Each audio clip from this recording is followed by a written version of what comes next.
Bismillahirrahmanirrahim. Assalamu alaikum. My name is Hassan and today we are going to show review section to login user or customer only in WordPress. Before starting work, it's my request, please subscribe my channel. Thank you. Now back to our work. So we are in product page and this is customer review. So this customer review show to all users without login.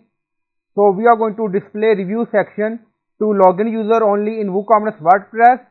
Now go to WordPress dashboard and then scroll down on left side. You see setting and then you see discussion. So click on it. So we are in discussion setting and then scroll down. You see other comment setting and then you see user must be registered and log in to comments. So enable this option and then click on save changes. So click on it.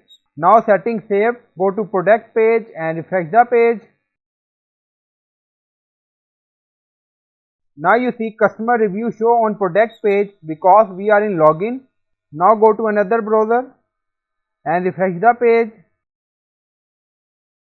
So this is our WooCommerce product and then you see review section not show customer review. There are no review yet. Be the first to review ceramic bird. You must be logged in to post a review.